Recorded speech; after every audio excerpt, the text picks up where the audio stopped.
Well, your cost of Damas is a Mojibra Moshe, Badwam on Adom TV, multi TV, Mpensenpensemu brain, as soon as my main cow say, Medasi P. It was always so should be. If it's a Pim said no, Kuno Bono, be better make a collective responsibility. Yeah, why they were all shitty and so no, or should they be said, also to be do a drink their brain. Na bibia ti me kokama eboama Ghana chichira ye chichira etimi dimu na esa ewie eye epeyo mama nka afofo nyina se ye creed ne bia da osre as afomania na wakan me na odi odin ahye ho me Omanhene Kwabena Asante me gitum se de ensem factor de anim guase ne eka ne ahohihia bebre ahafo de wasa de odin ahye ho me ebia Yakubu receive chipsa ana me Alice Kopi me isa how ni na efiri ho na me de animonyam abre ahafo it is all share ahafo bo we a ahafo a subset of Ghana what it shows they say obema Ghana edi if the Ghana edi no na anuanom nyina Eric Opoku ahafo de share mapa Alhaji Collins Dauda etimuso esore prekope era bano Dr. Benjamin Ana Ira Bobie, Deputy Minister, Sports, Ana Fe, Yemami Frida Prempe. We are so proud of you. Nana Numina ya draw bane, Yamfune, Mim, Nin Totrosu, ni Jedu, ni Nina, Chero say, Ahafu, Yawadia, Be proud, so Yafuni, a privilege you. Me Mawatia say, Ahafu Kra consider Nabaya Afuni. The old the quarter 30 dia wasem it be bia onam bia na wase obo me na dutumu amrosa me Kenya sin hima me afo hima so ade a me mpene se ade ho batu new month so even though as say nya akwanya new month but ema new month so ntia say whether new month or no new month whether a mem team be na ya yumu se de o eho ni ho afo ni bia begina brane both TVET that is skilled and on skill nyina no e be kansi enya abo ama bibia ti makoka na akọ ayom a eye koko na esa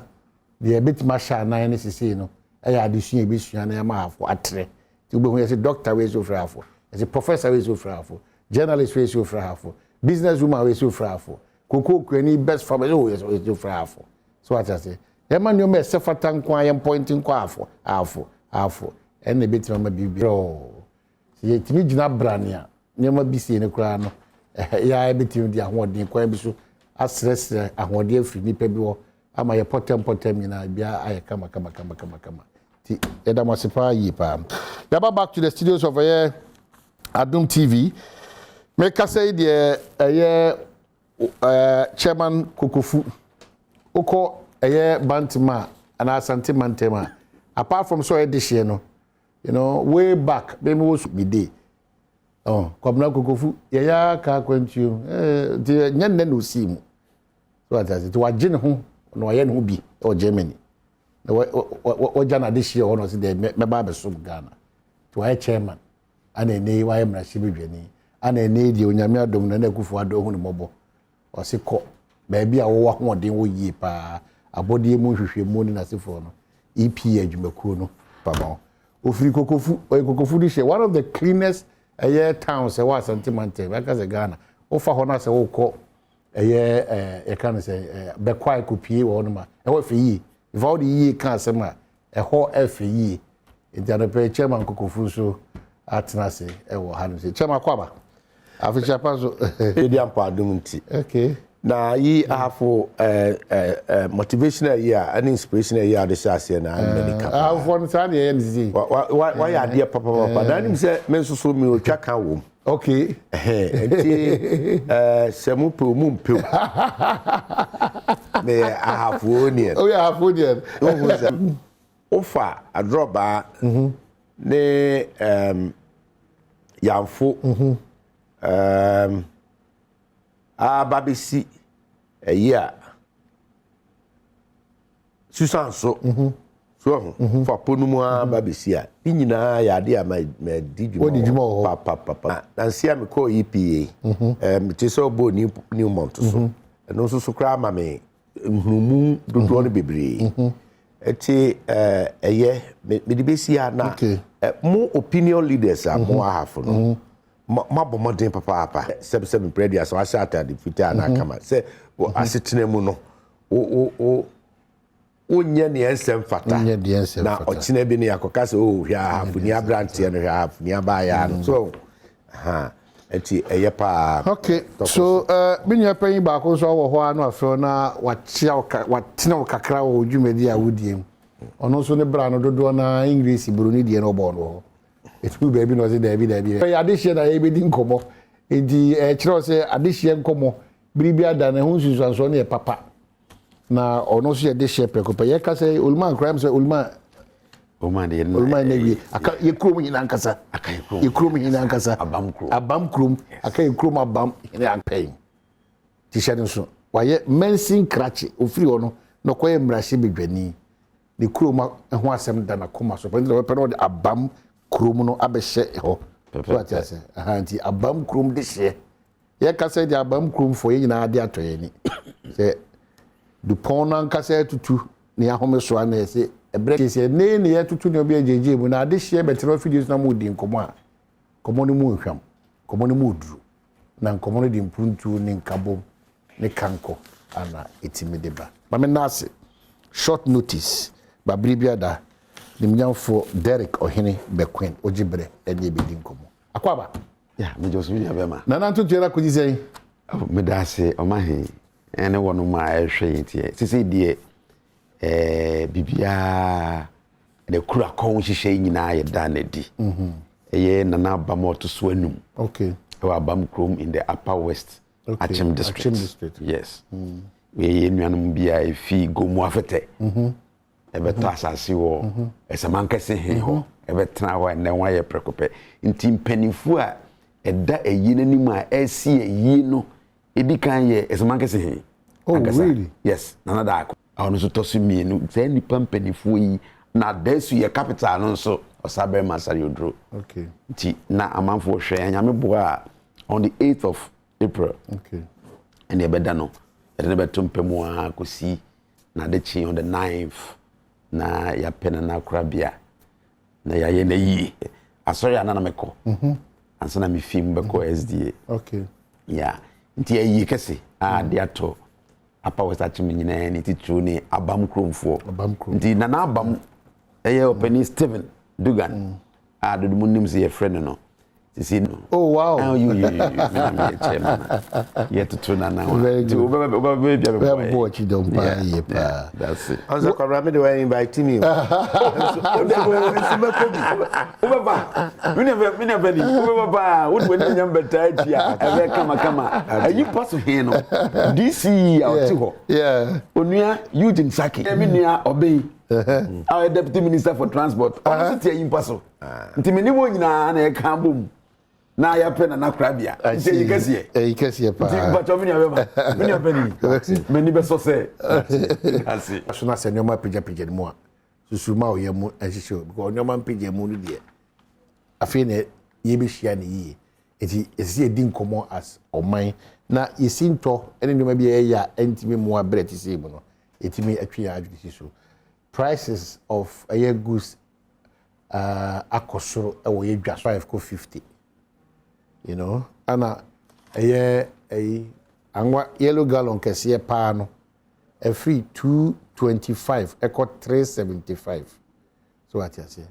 and your bo no dodo na anopeya adwa so ayakọ ehon komo ne yedi enuanom no ene ye maamenom ne enuamema no modi dwane adwadifo ne bi wonom so a emfa so boom ene sika pe boom because udif ade free 275 e de call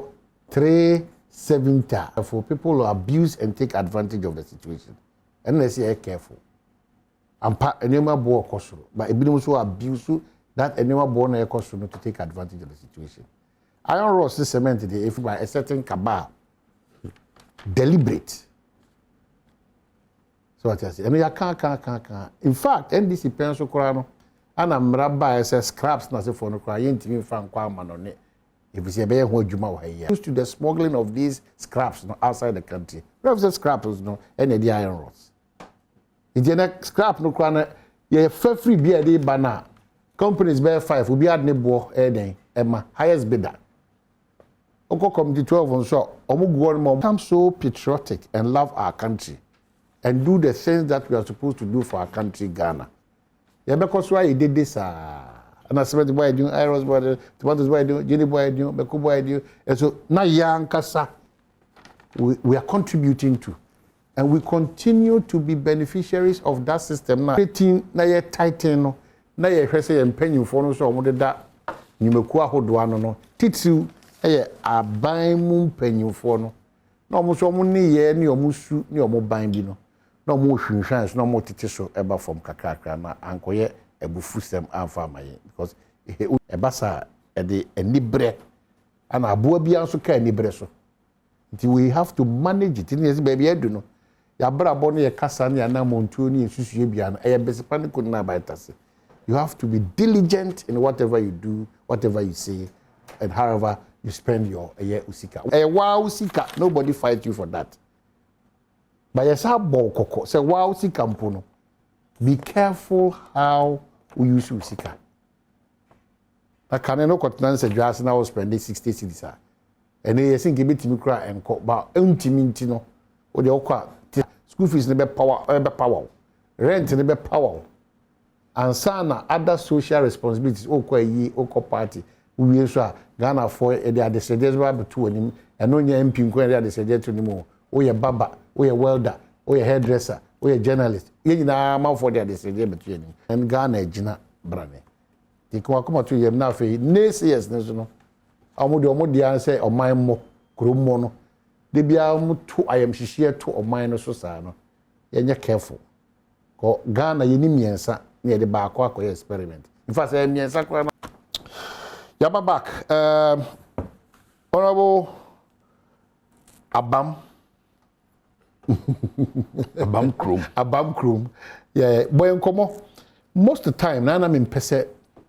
Ibetibisi Hano. Now, how they want things to go and what the challenge is. Badwam, independent for so free in Koma, Yabejibre, Abetina Edinimo. And pay if you are bam krum, what we do? Yeah, between 3 or 4 o'clock, Senator be doing program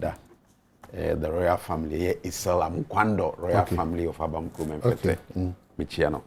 And as usual, see him for me party penny for any party ma. Upper West Achim constituency. Who can one trade be a wa?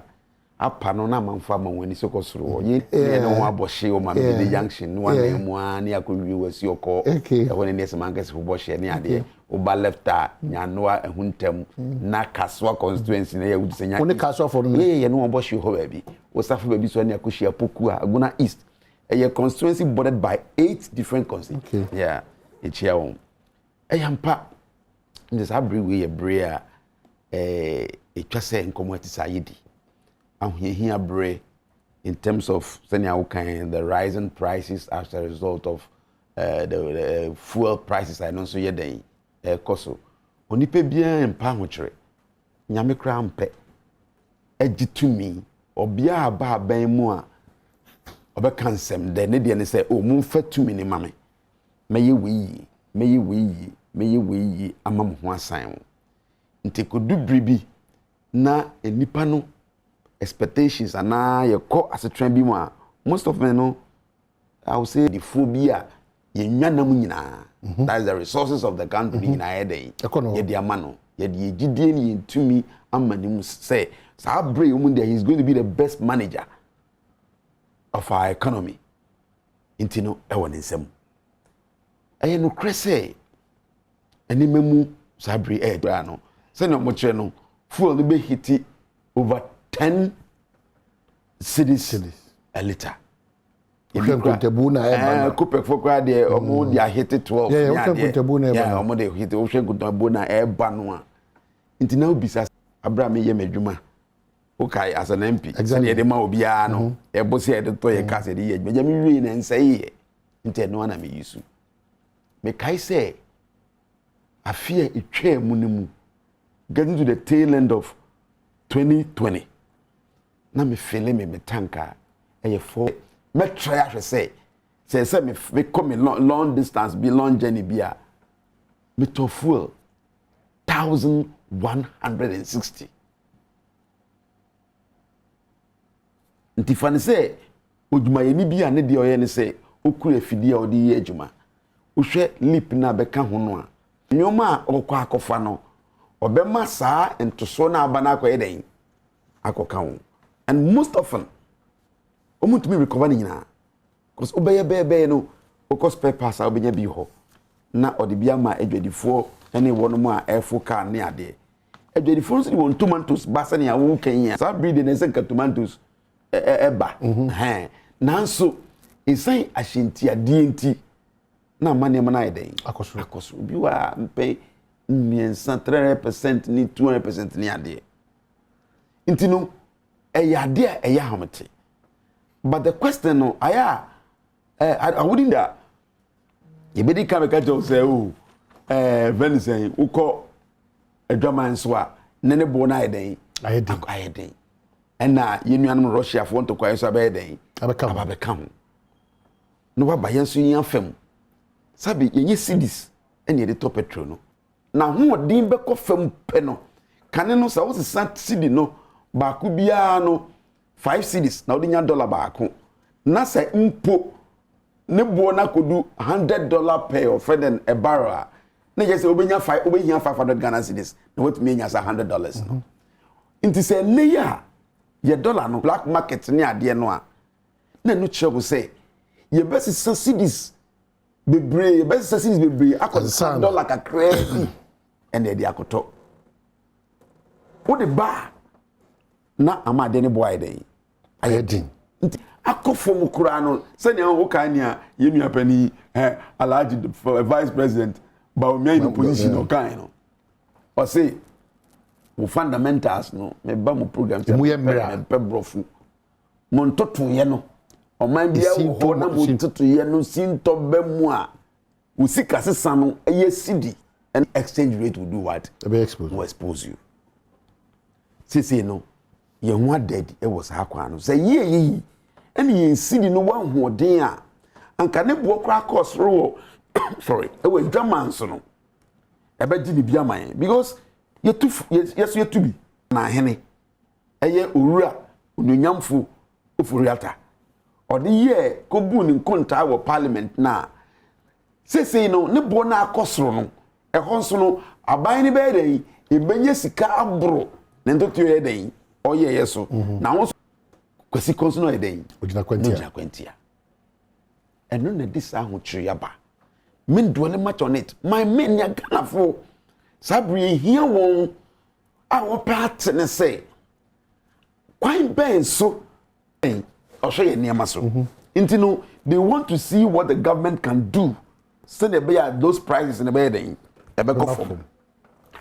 inti na etwa say ye bisa say mini o man kwai ben so na ban ye den me ye nhwe ne sa akwa maye ntwe sabri uko France France I introduce subsidy bi oto ayino a ye de mawo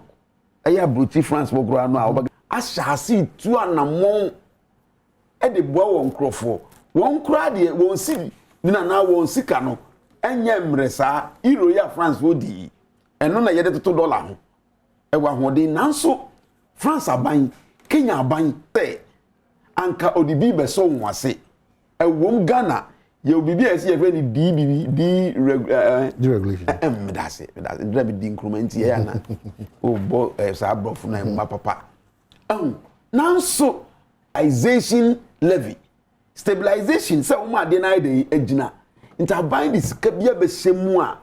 o se brebra yemu no ye ti se ska ya de ayede e de egu ho na bra ebube send your tibiano abanye den nhwe there are so many margins you can margins sikanka kan bia ededa so wono ma boss fo nya won de we NPC fo nya won de we nya won de abanye hwe ni nyina holistically on hwe ni nyina no bisa na ho question tabri we no your mind komu no enye papa that's it enye papa no famwa medi ma no si fam no no fantete eso kakra mayen na Ghana fo nye den ehun han. Okay, so Mr. Abasoro, I think one of the challenges are war no year say any people there called national security people or gota na mo ye nyuma ne mo ho nsem wo ye ports ahodo no. We hear of immigration for omutu anamo ebinomo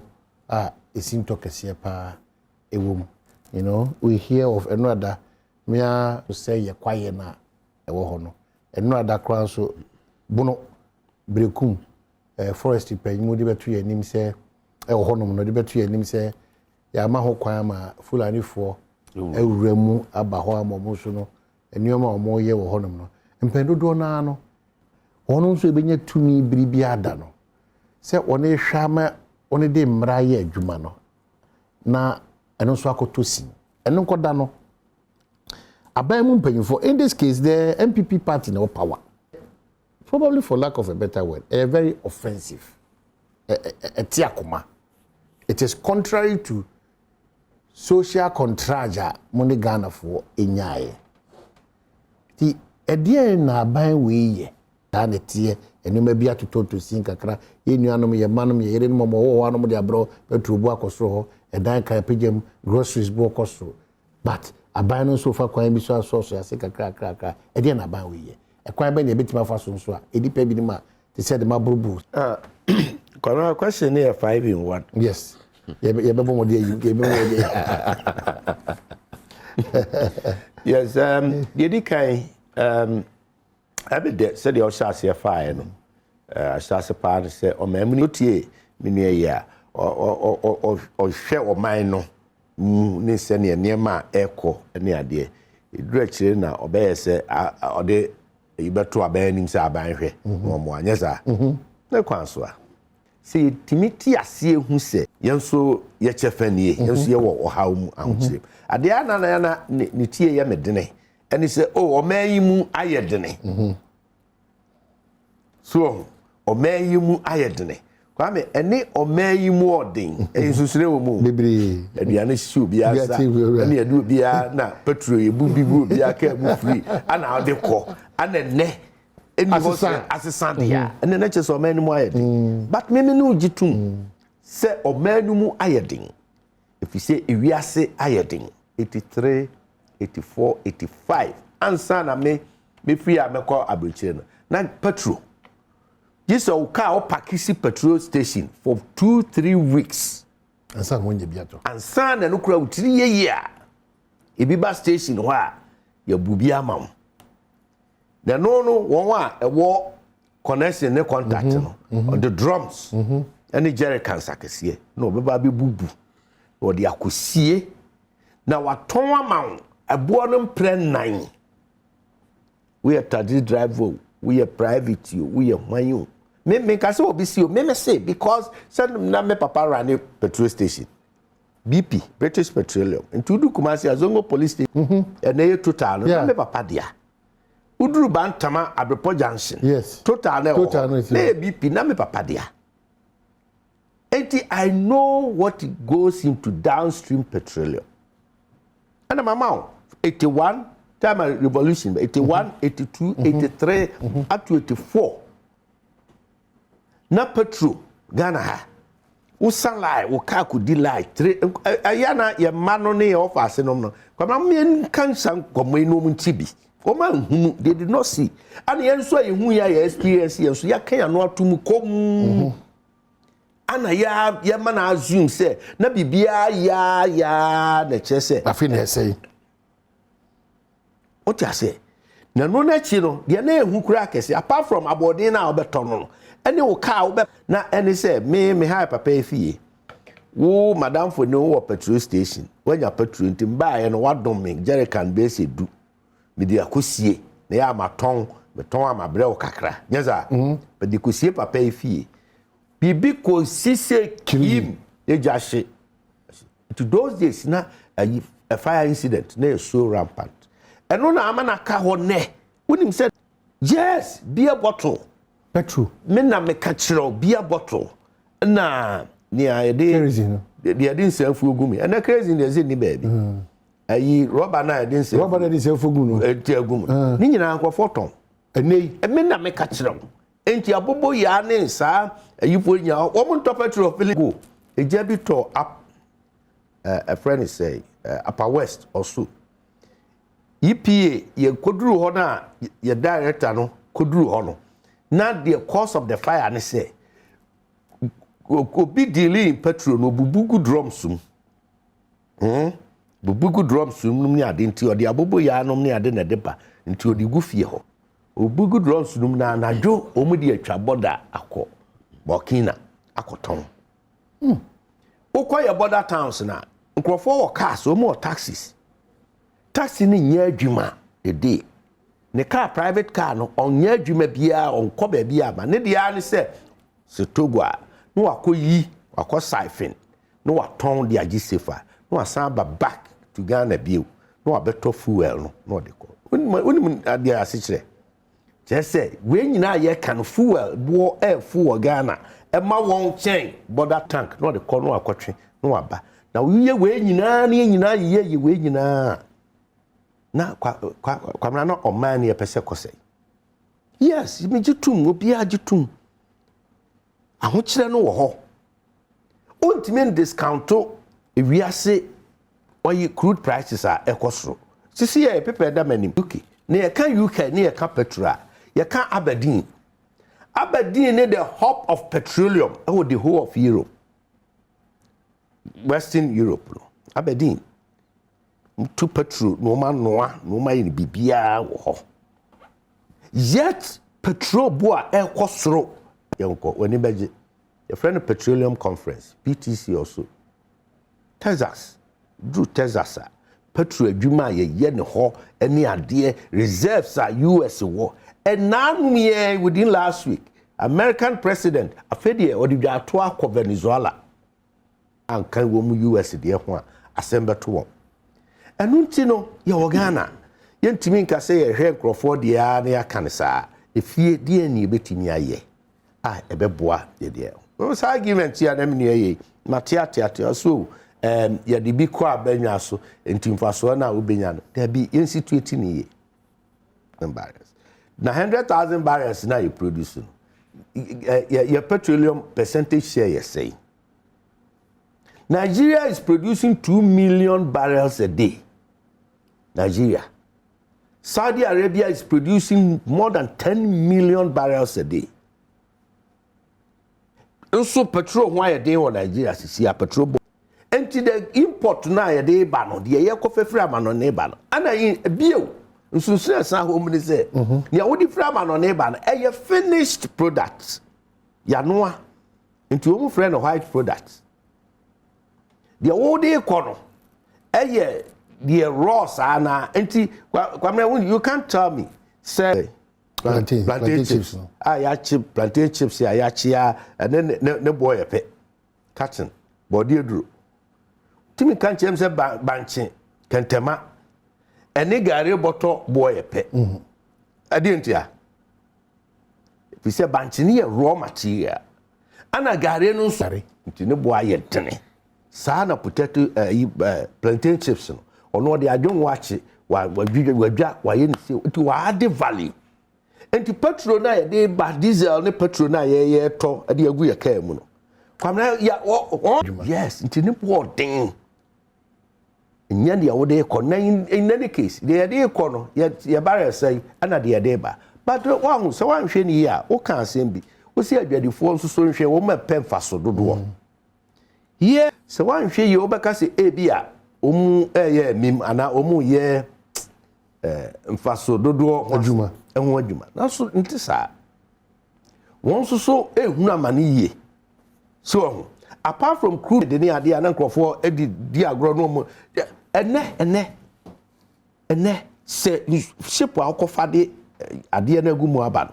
ship no se kane na oje 10 cedis ya ene oje 100 cedis it apart from say ade na product na kasa bo okosoro no transportation so akosoro now when a problem back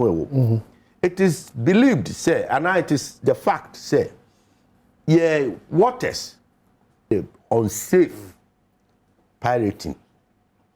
Enunti insurance ya shippers ni tua ansa no man apply e wo ye water sinum ni ade aba no kwamno mu tua double than wonim say Saudi ade afri Ghana ha ship akọ Nigeria ne board in chance de odi free ekọ Germany. Yes. Ye ni ho ahoden ni ho tumi. Okay. Ahoden ni tumi ye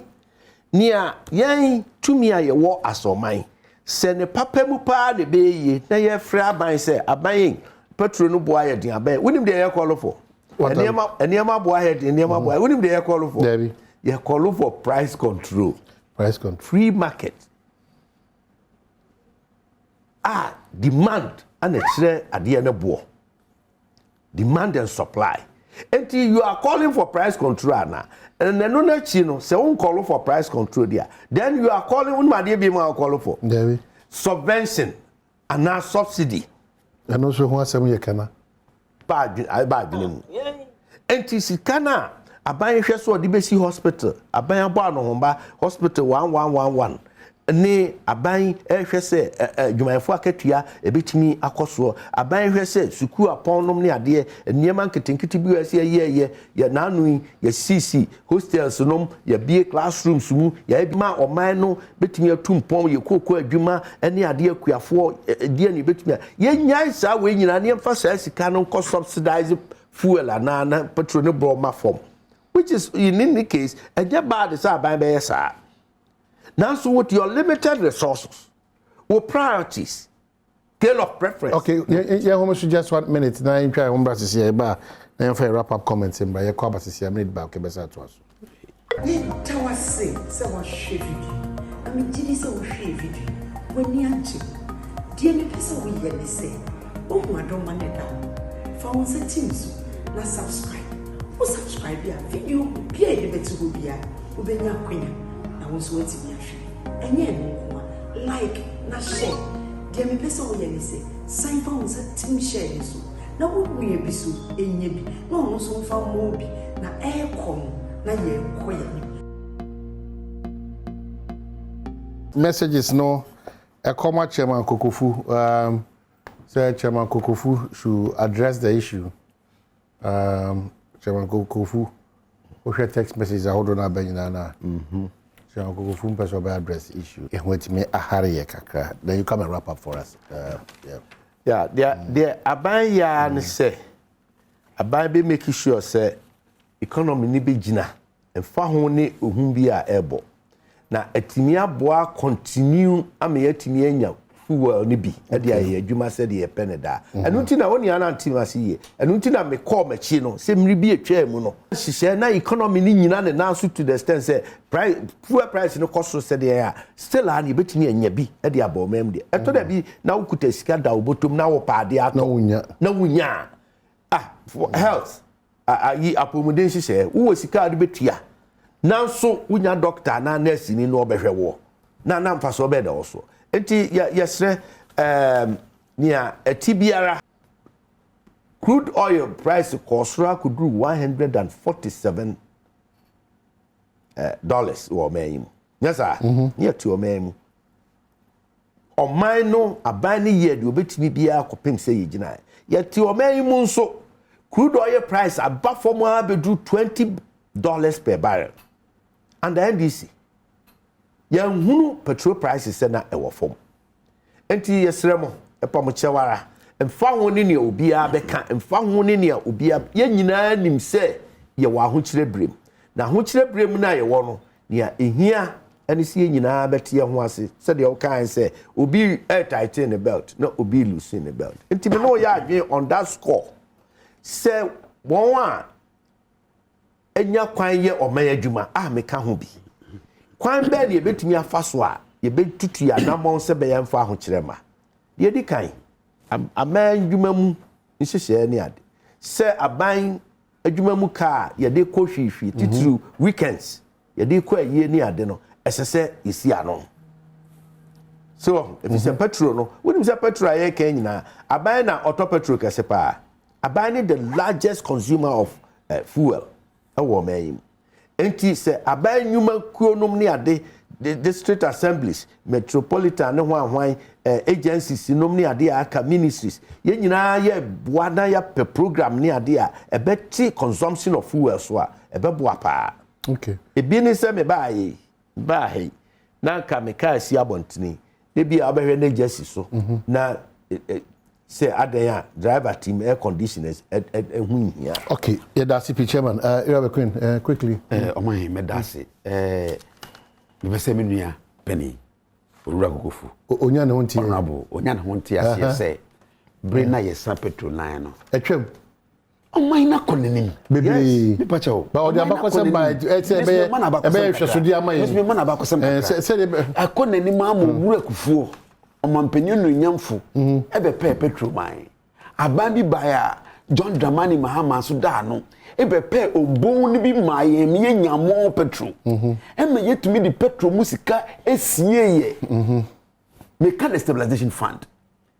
Aban bi baya no nim say 1 to 2 neme ye usika sembe sei. Ma ye mfe ni nyina nhye petrol ne bo no. Ghana ye sika sama sei. Amempo na wo mu bu no. Enne hwenya dollar ni sidi ni nam. About 7 cedis 50 pesos. And ye wo mu sei. Inti denti ena sa mra na ko parliament na ye did that stabilization fund ni tu no na denti ni ye wo manya makutu ni Tanzania makutu ni Kenya makutu ni friends in Israel France for ye wo hwe wo manfo ma won hye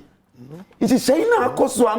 ye no ama ye bre sa bre yi no e wo membu ni won totu ye a ne fa bia nya den anko yi se na Alhaji Baomia vice president ankasa kan no nti asene ni bi na so die ni bi no omu nkasa oman na nhye omu jaye ne ye hye enye sa na ebu oman nti omu hwe taxes na egugu so no omu hwe stabilization fund no sika wo mu ni ade no mfa bi mekushin Ghana for na petrol ne bonye dan enkof eye won asede anything ye yes amra no eye won asede nti de aman bu ni hye won sa eye won asede so mutumi hwe Ghana sika yiye ema dollar ne sini no odina pinti was abria so bi wadi doko ne abenko ya de ateso no peyi a anka sini no obetumi dollar na ko anka petrol no bo no Russia ni Ukraine fu kra mana basa nka nkodu ne yewe nti mi fa bi no ne fa kase no aban ni toto yes anko yi en yeti ne hu yi nti mo won fa ni nyina anhye daache me yes line no o me ne kona na me ne afika kra o mi hu bi o sabi na misua kaka na me ne obi na ye adwuma brand yes line ye makwan fi school a sabi na me ne ko sa petrol line nto si fo mo amena me mu ka ne kaka ya trasa ben mo won fo mo ye excuse NPP aban ye wo so sabri won economy a wo bu no ene won hihye ne o mu kan nyina tia pansam yes ye chiri na nyina won asa fro toto obi ama no kwamran ma de kodiatia uni ma de kodiatia because external pressures na aba no ai wo ho no abro na ampeso obi hu uni wasem ka John Dramani Mahama abra petrol ne bo e call your friends o se e call fo mu no $20 o mi pacho now $20 o mi ni abantini ante so mi ni abam pacho that time no na Ghana exporting na ukwa ejamanso gold da fam team ukwa ejamanso the external pressure me pouch the external pressure adena pressure it Kwabena when him stabilization bank you say you know when you very so kasana when you say yes abi on the time when you say you tia when can sika Ghana mami na nipa nya adwuma mami abani anoro ka environmental for mu ya kama mami nkoso kama se yeah when can sika mem ha na we can sin kwa adwuma na private sector wontie Kwabena private time and COVID time no one you go COVID no man nyina ba ye o many tia workers ka en na say last month say no be about nyame to so we be na sika I am to ehungu ye anka woni be dia na sika fi woni na mo ka tell say o metu aka friends February ka tia be ba 20th na ba da and no show me ba wickedness you know papa okay so ebesia anything money until tighten your belt make sure you they make sure say wo fa wo hihye pamra na Petrol ne bo no me ma foru ayodwadi ni kese papa no fa ne ma fi abam de ba bodu ase a enya ne kaska. Okay, so Auntie Obi obine wa dudu ma good morning wajibra wo hwe bi da ase pi and happy birthday 1 year today Clementina. Also happy birthday and come on. Me don't mind come na Asante. Wow, you still the man of Ghana. And that's a piece. So you said you want to and that's Sarah Apai. Priscilla, that's Obibia camera sound. And I feel lights and set designers. And will be asking. We don't have much now.